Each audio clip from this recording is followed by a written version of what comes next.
A group of middle school kids fall through the ice on a frozen pond, and their cries for help set off a massive search effort. Thankfully, all of the children are okay. KATUnews Joe English live at Milwaukee's Minthorn Natural Area tonight. A good reminder, Joe, about playing it safe when you're playing near the ice. Well, there were 5 boys, 12, 13 years old. They were playing near the pond back here. They decided to go out on the ice, and 3 of them fell through. Now, there's a homeless guy walking by. He heard that ice crack. He heard the boys yelling for help. He was the one who called 911. Thank you.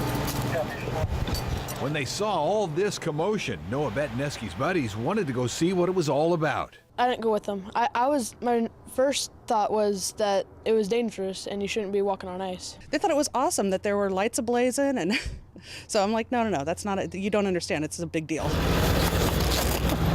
They didn't realize they had caused it by falling through the ice, getting out, and going home. They told me it was cold and it was scary and they're not going to go do it again. Sheriff's deputies, Clackamas Fire and Rescue, police, and paramedics from Gladstone, Lake Oswego, Milwaukee.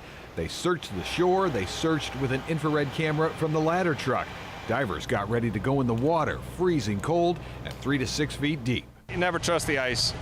It might look like fun, but you have no idea how thick it is. You have no idea when it's going to crack and you can fall through. After 2 hours, they didn't find anybody, but Noah's mom knew who they were looking for.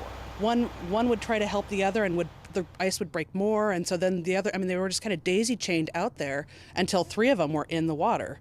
And so when we caught up with the boys, one of them didn't have any pants on. They were all wet and soggy and like, oh, it's really cold. Turned out to be good practice for the rescue squad. Icy conditions aren't anything that we see very often. However, we are well versed and trained in this. This was a very large response from the Swiftwater Rescue Consortium, so that's a partnership across Clackamas County. And a good lesson from a guy who didn't fall through the ice. Don't go play on ice.